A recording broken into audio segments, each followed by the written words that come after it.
La puanteur de la chair putréfiée envahit les couloirs du château de Rambouillet comme une présence maléfique, entraînant avec elle la terreur silencieuse des courtisans qui murmuraient des prières désespérées dans les recoins sombres. Nous étions en mars 1547, et l'homme qui s'était jadis dressé comme le soleil radieux de la France, François Ier, gisait agonisant dans des appartements qui ressemblaient plus à une chambre de torture divine. L'odeur putride émanant de son corps royal n'était pas seulement physique. C'était l'odeur même de la mort de la gloire, de la magnificence qui se défaisait cellule par cellule, ne laissant derrière elle qu'une enveloppe humaine, consumée par une maladie que les médecins de l'époque se contentèrent d'appeler le mal du roi, mais que les chuchotements des couloirs décrivaient comme la malédiction d'un homme ayant défié à la fois Dieu et le destin. 28 ans plus tôt, lorsque les trompettes avaient annoncé son couronnement à Reims, François de Valois n'était pas simplement un roi.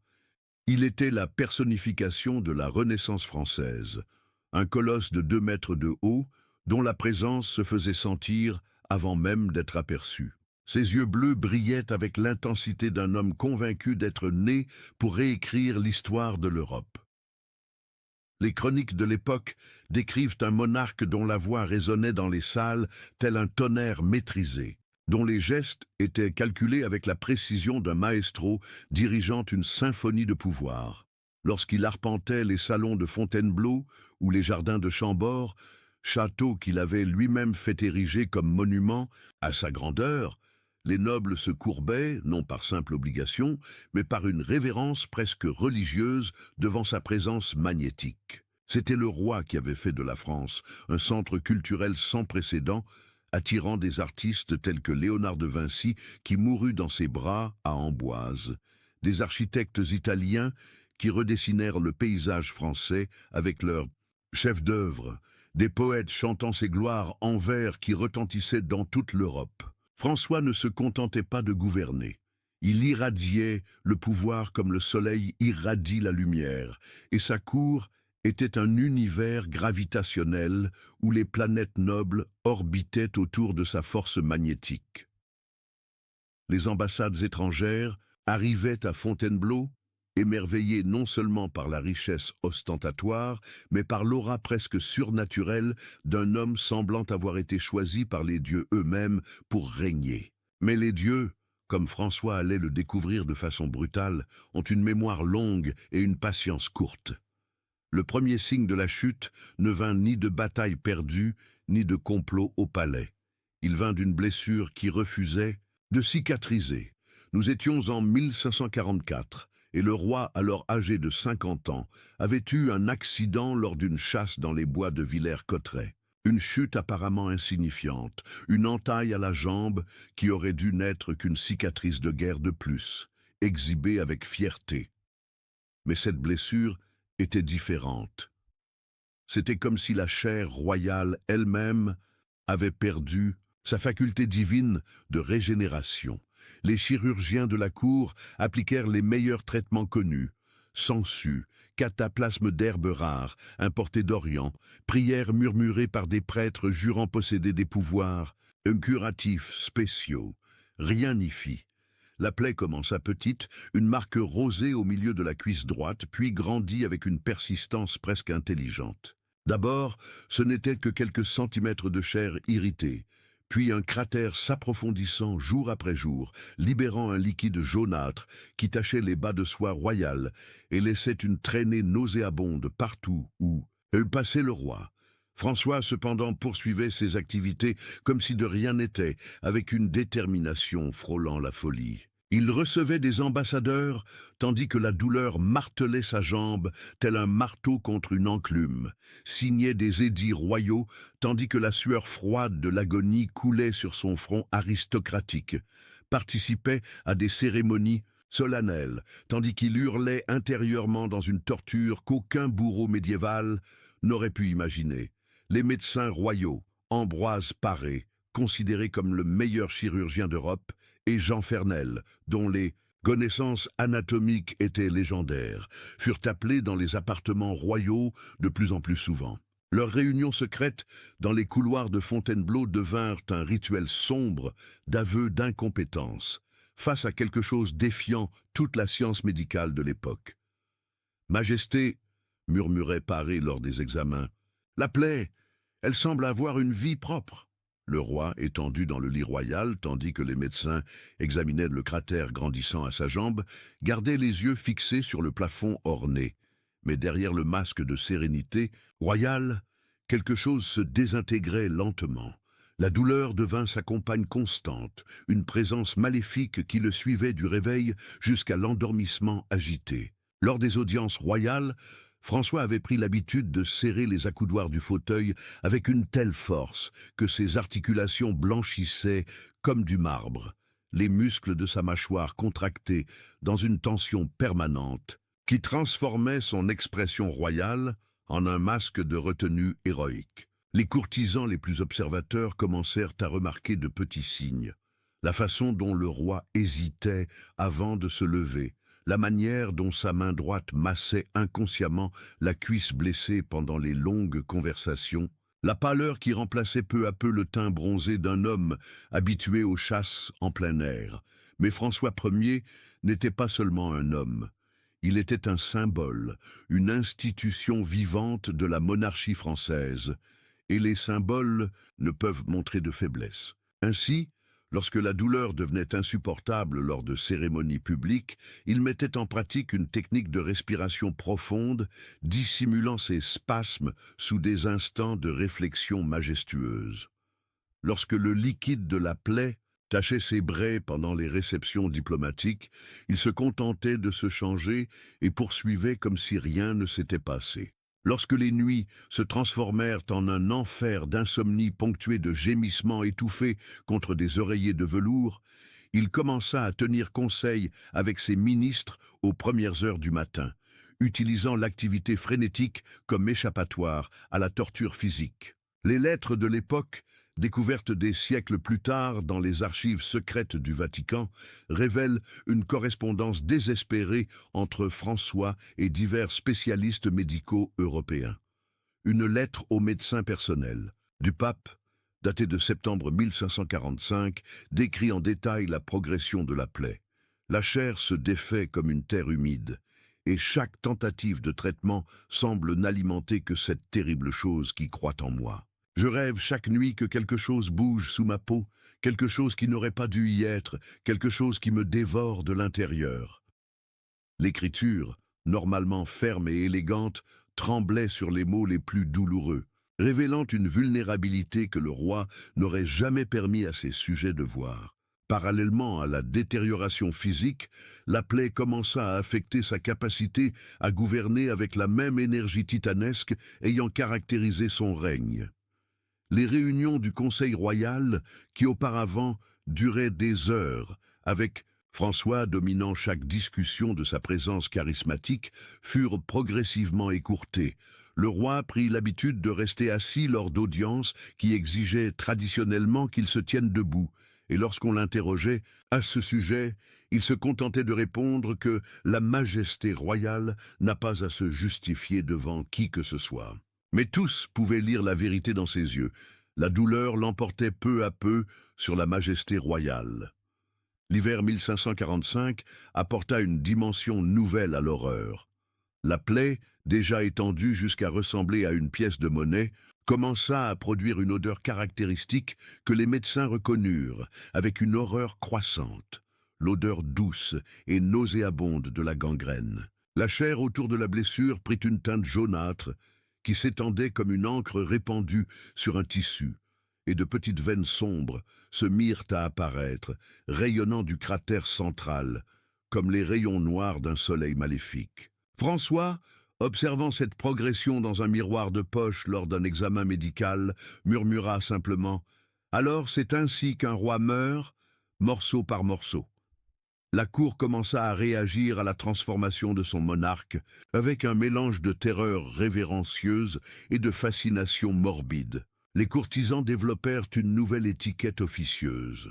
N'approcher le roi que lorsqu'il était absolument nécessaire, tenir des conversations brèves et toujours se positionner de façon à ce que le vent n'apporte pas l'odeur croissante émanant des appartements royaux. Les dames de la cour commencèrent à porter de petits sachets parfumés, non par coquetterie, mais comme protection contre la puanteur royale devenue omniprésente au palais. Les chroniques de l'époque, rédigées par des chroniqueurs ayant assisté aux événements mais n'osant les consigner que des décennies plus tard, décrivent des scènes dignes d'un cauchemar fiévreux. Lors d'un banquet en l'honneur de l'ambassadeur d'Espagne, en décembre 1545, François insista pour présider la table principale malgré la douleur atroce. Des témoins rapportèrent que, au milieu du repas, une tache rouge commença à se répandre sur sa braie royale. La plaie s'était rouverte à nouveau. Le roi, toutefois, poursuivit la conversation sur la politique européenne comme si de rien n'était, tandis que les convives s'efforçaient désespérément d'ignorer le liquide s'écoulant lentement du fauteuil royal jusqu'au sol, en marbre. L'année 1546 marqua le début de la phase la plus terrible de l'agonie royale. La plaie s'était étendue pour couvrir presque toute la cuisse droite, et d'autres plaies mineures apparurent à différents endroits du corps, bras, dos, cou.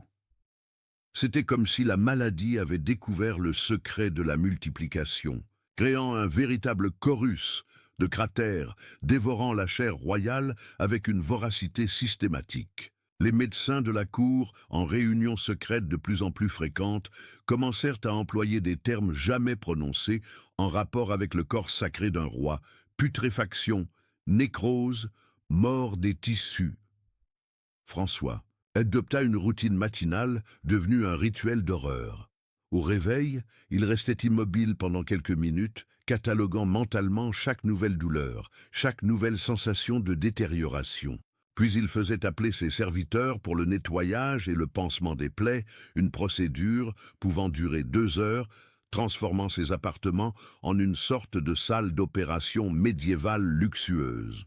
L'odeur de vinaigre, d'herbes médicinales et de chair pourrie se mêlait au parfum français le plus raffiné, créant une combinaison olfactive, reflétant parfaitement la situation du roi.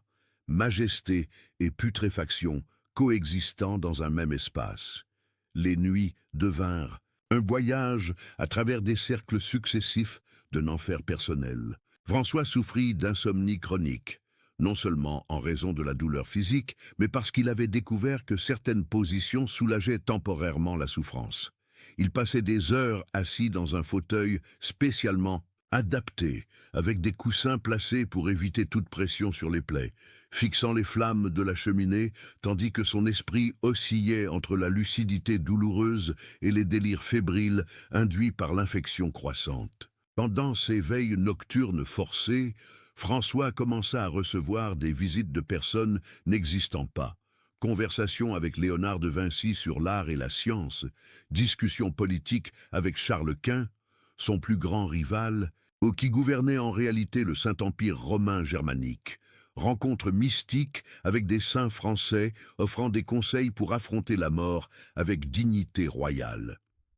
Les serviteurs nocturnes, témoins silencieux de ces audiences, fantômes, et consignant dans leurs journaux intimes, découverts des siècles plus tard, que le roi gesticulait fréquemment de manière animée lors de ces dialogues unilatéraux, sa voix alternant entre chuchotements confidentiels et proclamations royales adressées à l'air vide.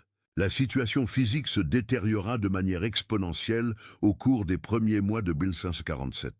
Les plaies, qui avaient débuté comme des problèmes localisés, couvraient désormais environ 30% du corps royal. La plus grande d'entre elles, à la cuisse droite, s'était tellement approfondie que les médecins pouvaient apercevoir l'os à travers la chair nécrosée. Le liquide s'écoulant des plaies changea de couleur et de consistance.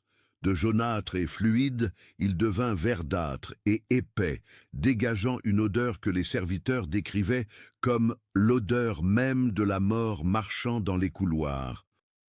François, cependant, maintenait une activité royale presque normale, comme si sa force de volonté pouvait suspendre les lois de la biologie. Il recevait des ambassadeurs, Tandis que la sueur de l'agonie ruisselait sur son front, signait des traités importants, tandis que ses mains tremblaient de manière incontrôlable sous l'effet de la fièvre, assistait à des cérémonies religieuses, tandis qu'il hurlait intérieurement des prières désespérées pour un soulagement ou une mort rapide. Sa capacité de dissocier l'esprit du corps devint presque surnaturelle. Des témoins de l'époque rapportent des conversations parfaitement lucides sur des questions d'État, alors que le roi se décomposait littéralement sous leurs yeux. L'ambassadeur de Venise, dans un rapport confidentiel au Doge, daté de février 1547, écrivit « Sa Majesté française offre un spectacle défiant autant la compréhension que la description.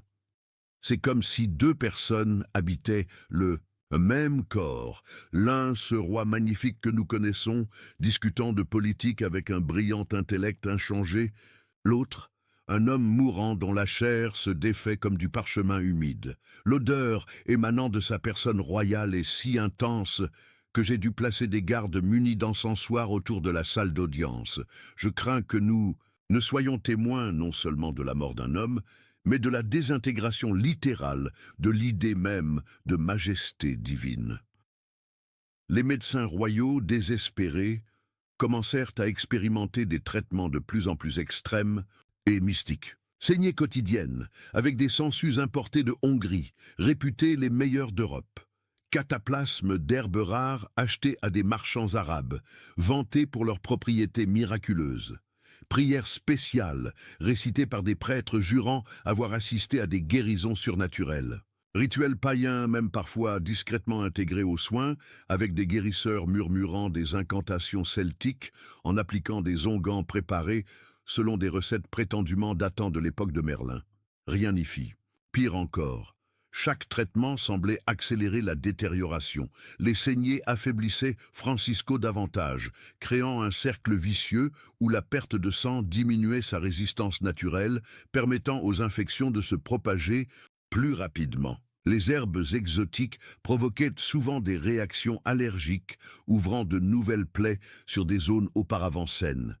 Les prières, au lieu d'apporter la paix spirituelle, semblaient souligner l'absence apparente d'intervention divine, approfondissant le désespoir psychologique du roi. En mars 1547, François prit une décision qui choqua même ses conseillers les plus proches. Il décida d'entreprendre un dernier voyage à Rambouillet, le palais où il avait vécu certains des moments les plus heureux de sa jeunesse. Le trajet, qui aurait normalement pris une demi-journée, se transforma en une odyssée de 3 jours, en raison des arrêts constants pour changer les pansements, nettoyer les plaies ouvertes par le mouvement de la voiture et permettre au roi de reprendre assez de force pour continuer. La suite royale, accompagnant François lors de ce dernier périple, fut témoin de scènes qu'aucun d'eux n'oublia jamais. Dès la première halte, dans une auberge à Melun, le roi s'évanouit en tentant de descendre de la voiture, et lorsque les médecins examinèrent son état, ils constatèrent que plusieurs plaies s'étaient simultanément rouvertes, trempant ses vêtements d'un mélange de sang et de pus, transformant le tissu royal en une masse méconnaissable. Francisco, reprenant connaissance, murmura simplement « Un roi ne s'arrête pas, un roi continue jusqu'au bout. » Arrivé à Rambouillet, François fut porté dans ses appartements préférés, une suite donnant sur les jardins où il chassait autrefois à la fauconnerie dans sa jeunesse. Mais l'homme qui arriva au palais était méconnaissable. Son poids avait chuté drastiquement. De son imposante carrure royale de 90 kilos, il n'était plus qu'une silhouette squelettique d'à peine 55 kilos. Sa peau avait pris une teinte jaunâtre cireuse, faisant ressortir ses veines telles une carte bleu-noir dessinée sur un parchemin ancien. Ses yeux, jadis vifs et perçants, s'étaient enfoncés dans des orbites sombres qui les faisaient ressembler à 2 puits noirs dans un crâne recouvert de peau. La chambre royale à Rambouillet se transforma rapidement en un espace ressemblant davantage à une morgue prématurée. L'odeur de putréfaction était si forte que les serviteurs devaient changer de vêtements plusieurs fois par jour et porter des masques improvisés garnis d'herbes aromatiques seulement pour pouvoir rester dans la pièce. Les fenêtres demeuraient constamment ouvertes, non pour aérer réellement, ce qui aurait été impossible, mais pour permettre à une partie de la puanteur de s'échapper, évitant ainsi que le palais entier ne soit contaminé par l'odeur de la mort royale.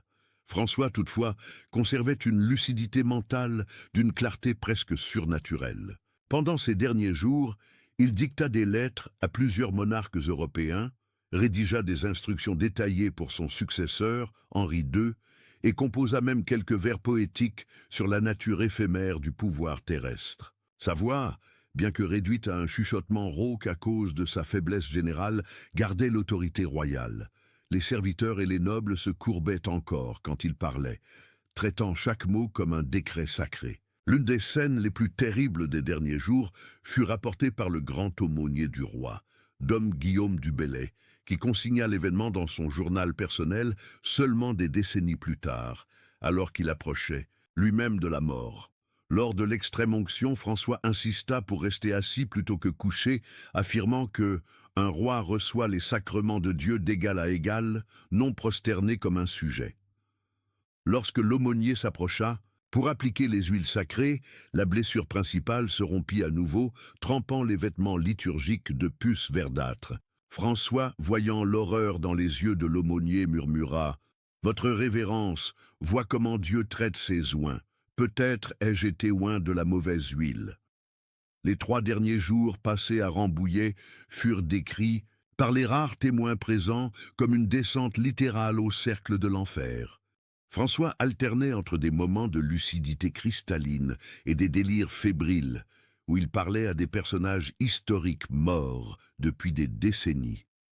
Pendant les instants lucides, il faisait preuve d'un courage impressionnant, même aux yeux de ses médecins, discutait des affaires d'État, donnait des ordres sur des questions administratives, blaguait même sombrement sur sa condition. « Au moins, murmura-t-il à son secrétaire particulier, quand je mourrai, personne ne pourra dire qu'il n'y a pas eu suffisamment de signes d'avertissement. » Mais c'étaient les délires qui révélaient la véritable terreur intérieure du roi mourant. Les témoins rapportent que François criait souvent des ordres à des armées inexistantes, commandant des batailles contre des ennemis que lui seul pouvait voir. À d'autres moments, il implorait pardon à des personnes qu'il avait condamnées à mort pendant son règne, murmurant les noms de nobles exécutés pour trahison des décennies auparavant. Plus perturbante encore, il conversait parfois avec la mort elle-même comme si elle se trouvait dans la chambre, négociant des délais, offrant des trésors royaux en échange de quelques jours de vie supplémentaires. Le matin du 31 mars 1547, François s'éveilla d'une clarté mentale soudaine qui alarma ses médecins. C'était un phénomène reconnu comme le dernier regain d'énergie avant la mort. Le roi demanda que tous les miroirs soient retirés de ses appartements, déclarant que un roi doit mourir sans voir ce qu'il est devenu. Il exigea également que ses plaies soient complètement recouvertes, afin que la mort me trouve vêtu en monarque, non en mendiant lépreux. Pendant ces dernières heures conscientes, François dicta une ultime lettre adressée à Charles Quint, son rival éternel. La lettre, découverte dans les archives impériales à Vienne au XVIIIe siècle, est un document extraordinaire de réconciliation et de réflexion philosophique sur le pouvoir. « Mon illustre cousin, y écrivait le roi mourant, j'ai découvert que la mort est la seule force qui rend tous les hommes égaux. Dans quelques heures, ni moi ni votre majesté impériale n'auront plus d'emprise que sur quelques mètres de terre froide. Profitez bien du temps qu'il vous reste. Le pouvoir est plus fragile que la chair, et la chair, comme votre majesté peut le voir, est plus fragile que le parchemin. » Le moment final arriva dans les premières heures du 1er avril 1547. François, entouré de ses médecins, de ses prêtres et de quelques nobles parmi les plus proches, luttait pour respirer à travers des poumons lentement envahis par l'infection généralisée. Son corps, consumé par la maladie, peinait à remplir les draps royaux. Les plaies avaient cessé de saigner, non pas parce qu'elles se cicatrisaient, mais parce qu'il n'y avait plus assez de sang pour continuer à couler. Ces dernières paroles, consignées par le secrétaire royal resté à ses côtés avec encre et parchemin, ne furent adressées ni à Dieu, ni à sa famille, ni au royaume, mais à la condition même de l'humanité. Un roi n'est qu'un homme, auquel les autres ont consenti à obéir, mais la mort n'a jamais consenti à quoi que ce soit. Sa voix s'éteignit dans un murmure si bas que l'on dut se pencher sur son lit pour entendre les mots finaux. La majesté est une illusion très coûteuse. François Ier de France mourut lorsque la cloche de la chapelle de Rambouillet sonna 3 heures du matin. Son corps, consumé par une maladie que les médecins modernes identifieraient probablement comme une forme agressive de fascite nécrosante compliquée par une septicémie, pesait moins de 50 kilos au moment de sa mort. Moins de la moitié du poids qu'il affichait à son apogée. Les plaies ayant marqué ces dernières années couvraient environ 40% de sa surface corporelle, créant une carte grotesque de putréfaction sur ce qui avait autrefois été le corps de l'un des hommes les plus puissants d'Europe. Le processus de préparation du corps royal pour les funérailles révéla des détails encore plus choquants sur l'étendue de la détérioration. Les embaumeurs, spécialistes aguerris, habitués à travailler avec des cadavres dans divers états de décomposition, furent si horrifiés par ce qu'ils trouvèrent que 3 d'entre eux refusèrent de poursuivre le travail. Le rapport officiel de l'embaumement, tenu secret pendant plus de 2 siècles, décrit un corps où la distinction entre chair vivante et chair morte était devenue impossible à déterminer, comme si Sa Majesté avait commencé à mourir des années avant que son cœur ne cesse de battre. La mort de François Ier marqua non seulement la fin d'un règne, mais la fin d'une ère où la majesté royale était considérée comme une force quasi surnaturelle. Son successeur, Henri II, ordonna que tous les enregistrements médicaux détaillés concernant la maladie de son père soient brûlés, tentant de préserver la dignité posthume de la monarchie. Mais les témoins survivirent, et leurs mémoires se transformèrent en chuchotements résonnant dans les couloirs du pouvoir européen pendant des générations. Ce qui demeure le plus terriblement et fascinant dans l'histoire des derniers jours de François Ier n'est pas seulement l'horreur physique de sa détérioration, mais la manière dont il réussit à maintenir son autorité royale, même tandis que son corps se putréfiait littéralement. Jusqu'à son dernier souffle, les serviteurs se courbaient devant lui, les nobles sollicitaient audience. Les ambassadeurs traitaient ses paroles comme des décrets sacrés. C'était comme si l'idée même de majesté était devenue indépendante. Du corps la portant, flottant comme un fantôme de pouvoir au-dessus de la réalité putréfiée de la mortalité humaine. Peut-être est-ce là la leçon la plus terrible et la plus fascinante de l'agonie de François Ier. Que le pouvoir, une fois établi, peut transcender même la destruction physique de celui qui le détient. L'homme mourut morceau par morceau, mais le roi demeura intact jusqu'au dernier instant, comme si la couronne était une entité distincte n'habitant temporairement que des corps mortels. C'est une réflexion sur la nature illusoire de l'autorité humaine et sur la façon dont nous construisons nos hiérarchies sociales sur des fondations aussi fragiles que la chair, qui, inévitablement, se putréfient.